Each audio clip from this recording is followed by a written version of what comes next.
à tous, j'espère que vous allez bien. On se retrouve aujourd'hui pour un nouveau message et le titre de ce message c'est « Aller plus loin avec Jésus ».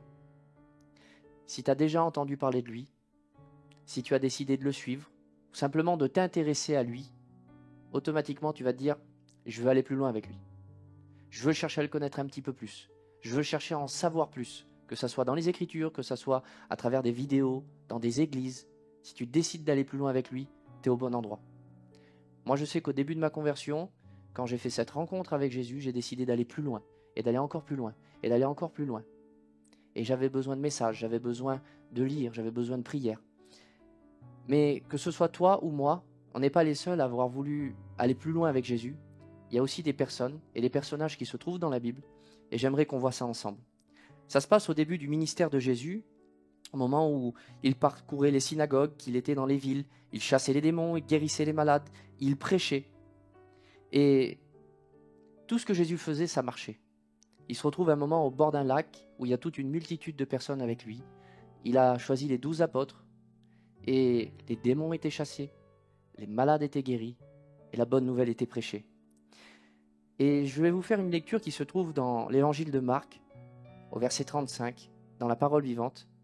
Il est écrit, ce même jour, à la tombée de la nuit, il leur dit, passons de l'autre côté du lac. Et c'est là mon premier point, c'est que pour passer à autre chose, c'est compliqué. Alors pourquoi c'est compliqué? Parce que pour les disciples qui étaient là, être au bord de ce lac, c'était être à côté de chez eux, c'était être au contact de leur famille, c'était être au contact de leur quotidien, de leurs amis, de leurs coutumes, de leur religion. Tous les aspects de leur vie, ils les avaient encore. Et en plus, tout ce que leur maître faisait, tout ce que Jésus faisait, ça marchait. Moi, je pense qu'à l'époque, j'aurais été un disciple, j'aurais dit à Jésus, il faut construire une synagogue au bord du lac. On va rester ici, tout fonctionne, on est très bien. Mais Jésus les appelle à partir. Et ça, c'est compliqué, c'est que quand on veut suivre Jésus, on a l'impression qu'il y a un moment où tout réussit. Mais il nous appelle à aller encore plus loin avec lui, à laisser certaines choses. Et quand on doit laisser son éducation, c'est pas facile. Quand on doit certaines fois se détacher d'une mentalité, d'une façon de concevoir Dieu, de tellement de choses qui nous construisent, que Jésus nous appelle à aller plus loin, c'est difficile. Mais j'aimerais te poser une question. Ça t'est jamais arrivé de sentir Jésus t'appeler à autre chose? Que Jésus te dit, tu veux aller plus loin? Alors viens, on va aller plus loin. Et moi, je ne sais pas comment tu vis ça, mais moi, je sais que quand Jésus m'a appelé à un délaissement, m'a appelé à aller plus loin avec lui, ça a été pour moi un moment d'hésitation. Parce que je l'avais rencontré, je savais qui il était, mais laisser tellement de choses pour le suivre, c'est pas quelque chose qui est évident. Mais je veux te poser une question. Est-ce que tu veux passer de l'autre bord ce soir?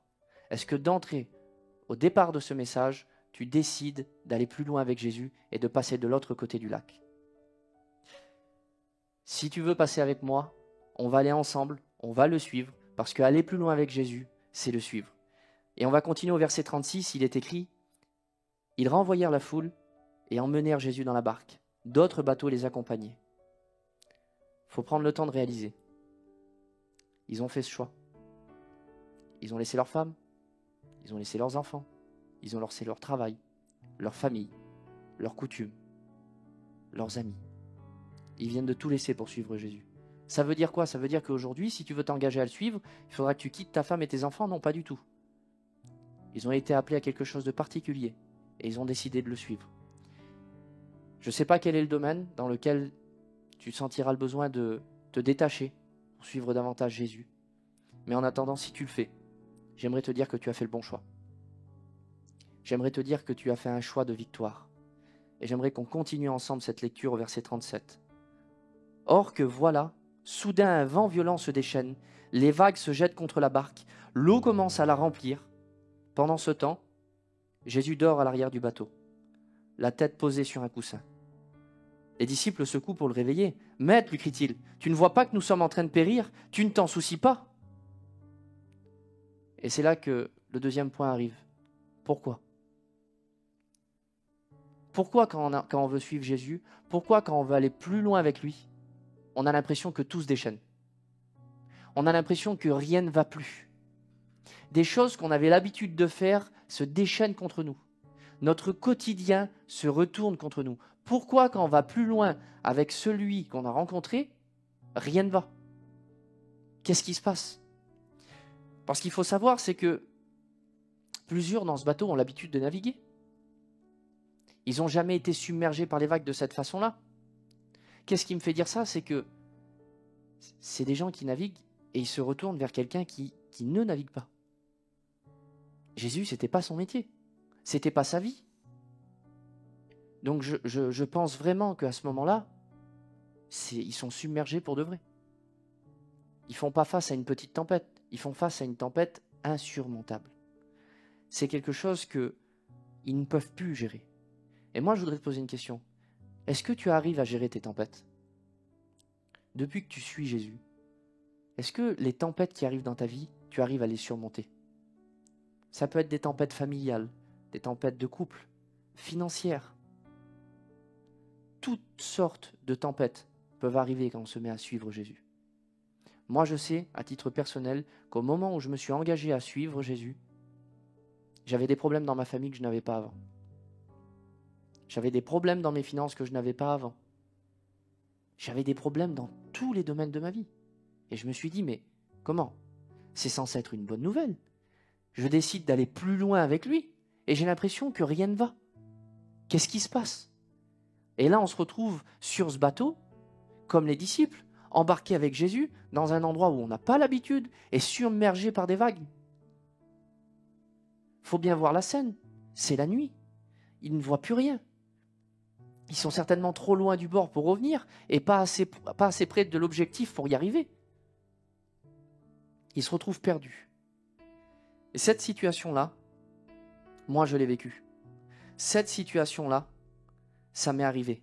Des moments où je me disais, je n'y arrive plus, je ne sais plus comment faire. Et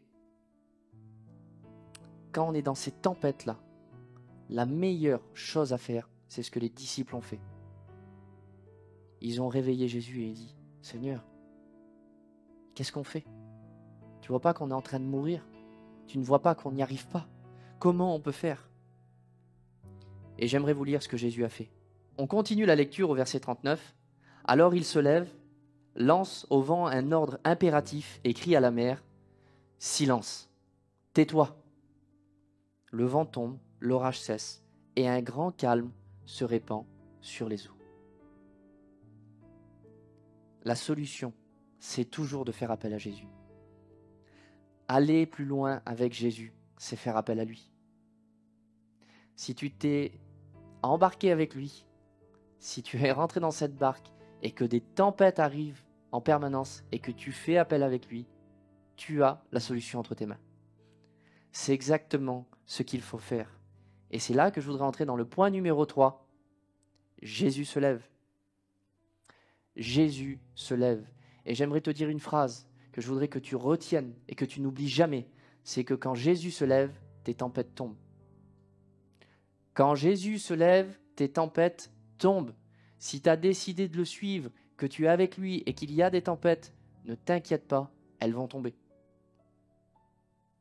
Ce n'est pas toi qui vas tomber dans la tempête, mais c'est eux. Celui qui est avec toi dans la barque est beaucoup plus grand que la tempête qui est devant toi. À un point que tu ne peux pas imaginer. À un point que tu ne peux peut-être même pas réaliser. Moi, je sais qu'en lisant ce texte, en prêchant ce message, je me dis combien de tempêtes m'ont impressionné, alors que celui qui est dans ma barque est plus impressionnant que les tempêtes, beaucoup plus grand que ces choses-là. Et au verset 40, il dira, « Pourquoi avez-vous eu si peur? Qu'est-il arrivé à votre foi? N'avez-vous pas encore confiance ?» Tu sais que ta peur peut paralyser ton voyage? C'est-à-dire que le parcours que tu es en train de faire avec Jésus, ta peur peut vraiment rendre ton voyage désagréable. Ta vie avec lui peut être désagréable, peut être bloquée. Mais sache une chose, c'est que ta peur peut paralyser ton voyage, mais elle ne bloquera pas ton miracle. Les disciples ont eu peur, ils ont eu une partie de leur voyage qui a été paralysée, mais ça n'a pas bloqué leur miracle. Ça n'a pas empêché qu'ils vivent quelque chose d'extraordinaire. La peur n'est pas une fin. Si aujourd'hui tu es en train de vivre quelque chose qui te paralyse, qui te fait peur, elle ne bloquera pas ton miracle. Peu importe cette tempête, qu'elle soit familiale, qu'elle soit financière, qu'elle soit au niveau de ta santé, peu importe, tu peux être pris par du stress. Toutes les choses de notre vie peuvent être des tempêtes. Mais aucune ne te submergera tant que tu feras appel à celui qui est avec toi dans la barque. Mais tu peux te dire, oui mais toi tu n'es pas dans ma barque. Toi tu ne sais pas ce que je vis. Toi tu as eu tes tempêtes. C'est peut-être facile à dire pour toi. Parce que c'est vrai que tu es en train de m'écouter, peut-être que si tu me raconterais tout ce que tu passerais, ben, je pourrais dire oui c'est vrai, c'est difficile. C'est vrai. Je pourrais même te donner raison d'avoir peur. Parce que moi, à la place des apôtres, j'aurais eu peur. Moi, je ne suis pas quelqu'un qui est au-dessus, je serais à ta place. Peut-être face à tes tempêtes, j'aurais peur. Moi, face à mes tempêtes, ça m'arrive souvent d'avoir peur. Mais il ne faut pas que ça nous paralyse. Ça ne bloquera pas ton miracle.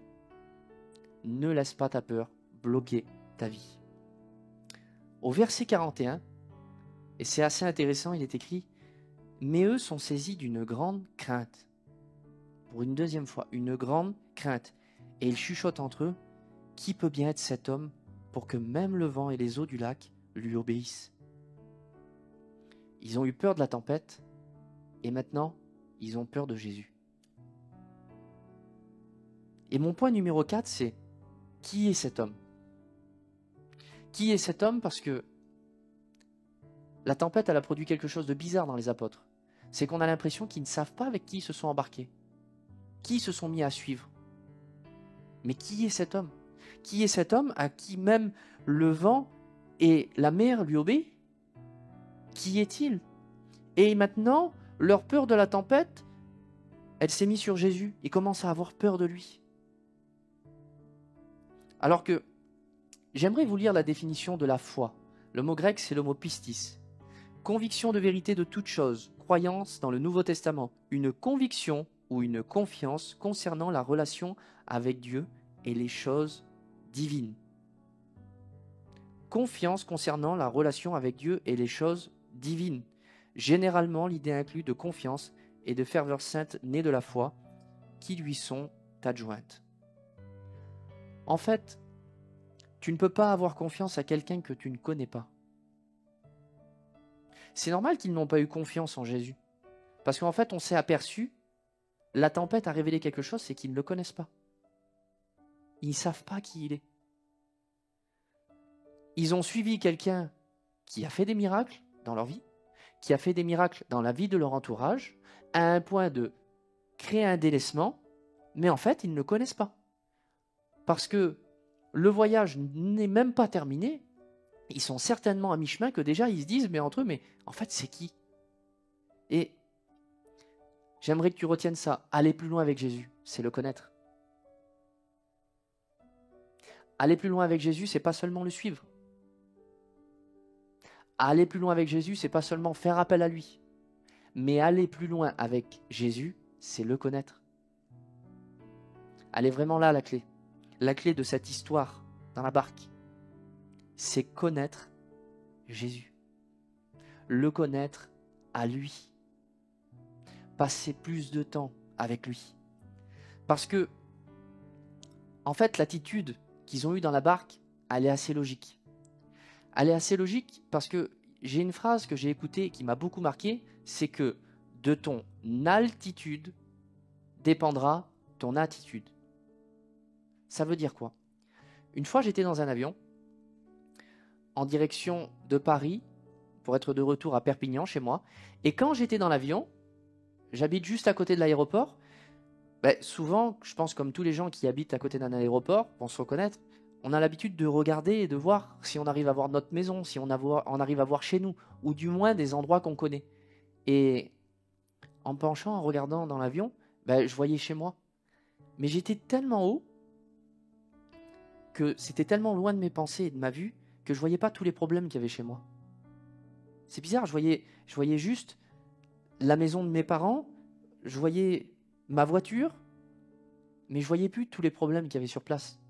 Pourtant, j'avais des problèmes, mais j'étais tellement haut que j'y pensais plus. Ça veut dire quoi? Ça veut dire que de ton altitude dépendra ton attitude. En fait, ils ont eu une attitude de peur dans la barque, une attitude de peur face à ce qu'ils vivent, parce qu'ils ne vivaient pas une altitude avec Jésus, qui leur permettait d'être au-dessus de ces choses-là. La conversion n'empêche pas les tempêtes. La conversion n'empêche pas de passer des moments durs. Si avant ma conversion, j'avais des problèmes dans ma famille, après ma conversion, il y aura peut-être encore des problèmes. Si on a des problèmes de couple, il y aura encore des problèmes. Les problèmes financiers ne se résolvent pas tous non plus à la conversion. La vie continue. Et les choses de la vie, qu'elles soient autant positives que négatives, continuent aussi. Mais si après la conversion, on décide d'avoir un choix d'altitude, ce qui peut changer, c'est notre attitude à nous.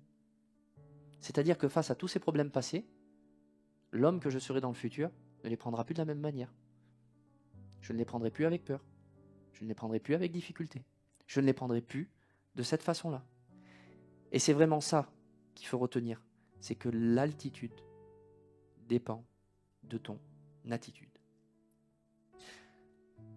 Connaître Jésus va produire en toi cette confiance qui va briser cette crainte. Ta tempête que tu passes aujourd'hui va te faire connaître Jésus et alors tu n'auras plus peur. Ces difficultés que tu vives aujourd'hui vont te permettre de le connaître davantage, vont te permettre de le connaître plus. Est-ce que ça veut dire que Jésus est l'initiateur des tempêtes dans nos vies? Non. Mais en tout cas, il peut s'en servir pour qu'on puisse le connaître. Je ne crois pas que Jésus a créé la tempête, ça je n'y crois pas. Mais je crois que par contre, ça a été un moyen merveilleux pour que les disciples apprennent à connaître Jésus. Et j'aimerais lire un texte, c'est que ce même Jean qui était dans la barque, qui a eu peur, qui a eu la crainte, a passé du temps avec lui. A passé du temps avec lui à un point où, dans un évangile, on retrouve quelque chose, c'est que Jean était le disciple que Jésus aimait. Jean était le disciple que Jésus aimait. Et vous savez dans quel évangile on le retrouve?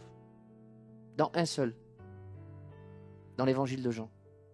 Ça veut dire que certainement après cette barque, Jean a passé du temps avec Jésus. Au point où il en a réalisé qu'il était un disciple que Jésus aimait. Mais honnêtement, vous pensez que Jésus n'aimait pas les autres disciples? Il les aimait tous pareil. Comme il t'aime à toi et il m'aime à moi autant. Jésus n'a pas plus d'amour pour un homme que pour un autre. Mais Jean, lui, l'avait réalisé. Lui, Jean, après chaque épreuve qu'il a dû vivre, a compris qu'il était aimé de lui, a passé du temps avec lui, a passé du temps avec Jésus comme avec un ami. Et j'aimerais vous lire quelque chose que Jean a écrit. C'est dans le livre de Jean, c'est dans 1 Jean, chapitre 4 et verset 18. Dans un véritable amour, il n'y a pas de place pour la crainte, car l'amour vrai chasse toute trace de crainte. En effet, la crainte suppose l'idée d'une culpabilité, la perspective d'un châtiment. Celui qui vit dans la peur du jugement montre par là que l'amour n'a pas encore atteint en lui son parfait développement. Quant à nous, nous aimons parce que Dieu nous a aimés le premier. Aller plus loin avec Jésus, c'est réaliser son amour pour nous. C'est vraiment l'étape la plus cruciale. Si tu veux aller encore plus loin avec lui, c'est pas seulement de le suivre, c'est pas seulement de faire appel à lui, c'est de le connaître et de réaliser qu'il t'a aimé le premier. Parce que quand tu sais que Jésus t'a aimé le premier, qu'il n'est pas venu sur la terre seulement pour guérir des malades et chasser des démons il y a plus de 2000 ans, qu'il est venu endurer des souffrances qu'on aurait dû prendre, qu'on aurait dû supporter, qu'il a pris sur lui un châtiment qui nous était destiné, afin de nous purifier, de nous donner la vie éternelle, de nous aimer. Il nous a aimés le premier. Jésus est venu sur terre pour te racheter. Je sais que ces paroles sont en train de te toucher. Ne résiste pas à l'amour de Jésus pour toi. Ne résiste pas à ce qu'il fait. Il t'aime tellement. Il ne t'a jamais laissé tomber et il ne te laissera jamais tomber. Ces paroles sont pour toi. Grave-les dans ton cœur et ne les oublie jamais. Jésus est venu sur terre pour moi, pour m'aimer, pour me purifier, pour me laver, pour me pardonner et pour me donner la vie éternelle. Il n'est pas venu te donner une vie parfaite dans le ciel, il est déjà venu te donner une bonne vie sur terre. Tu peux vivre maintenant le ciel sur la terre. Aller plus loin avec Jésus, c'est le connaître. Il veut que tu lui parles comme on parle à un ami. Pour moi, cette tempête a deux solutions. Soit c'est une histoire comme une autre, et puis on peut rester paralysé dans cette barque. Ou alors on peut vivre quelque chose d'extraordinaire. Réaliser qui est Jésus pour toi. Il t'a tellement aimé, et je ne me lasse pas de te le répéter, Suivre, aller plus loin avec Jésus, c'est réaliser son amour pour nous. J'aimerais qu'on prie maintenant, et que pendant ce temps de prière, tu puisses comme monter dans cet avion avec Jésus, prendre de la hauteur sur tous tes problèmes, et réaliser, dire, tu m'as simplement et tellement aimé. Je veux te connaître davantage. Et un jour, tu seras encore dans une barque, tu seras encore dans des tempêtes, mais ce coup-là, tu diras, Seigneur, je suis avec toi. Les tempêtes vont tomber. Les tempêtes vont tomber. Je voudrais prier pour toi. Père, je te dis merci pour toutes les personnes qui ont écouté. Te dire merci parce que ce message est pour nous. Ce message est pour nous faire réaliser que tu nous as aimés. Que pour te suivre, il ne faut pas te suivre de loin. Il ne faut pas te suivre de près. Mais ce qu'il faut, c'est vraiment te connaître. Et connaître ton amour que tu as pour nous. Ça ne sert à rien de tout connaître de toi à l'extérieur, comme on pourrait lire une biographie. Ce qu'on veut te connaître, c'est à toi. C'est ton cœur. Et ton cœur est pour nous. Je te dis merci parce que ton cœur est avec nous. Parce que tu nous as tellement aimés. On ne veut jamais oublier ce que tu as fait pour nous. Et je voudrais te demander maintenant, Saint-Esprit, de graver ce message dans le cœur des personnes qui ont entendu. D'aider ces personnes qui voudraient prendre une décision mais qui ont du mal à te suivre. Que dans leurs pensées, ils n'oublient jamais que tu les as aimés le premier. Tu les as aimés le premier. Tu nous as aimés le premier. Et je veux simplement te dire merci parce que tu es mon Dieu. Tu es dans mes tempêtes. Tu es pour moi et tu es avec moi. Je te dis merci, Père. Amen. Je voudrais vous dire merci pour votre écoute. Si ce message t'a béni, si ce message t'a fait du bien, et que pendant ce message, tu as pensé à des gens qui pourraient être aidés, encouragés par ces paroles, alors envoie-le. Envoie-le à ton entourage. Envoie-le à des personnes où tu te dis, il est dans la barque, mais il a besoin de plus. Il a besoin de comprendre que celui qui est dans la barque avec lui est plus grand que ces tempêtes. Alors ça prend quelques instants, on partage le lien de la vidéo, on l'envoie et on aide aussi quelqu'un. Je te dis merci parce que je sais que tu as fait le bon choix ce soir. Tu as fait le choix de connaître celui qui t'a aimé le premier. Que Dieu vous bénisse. À bientôt.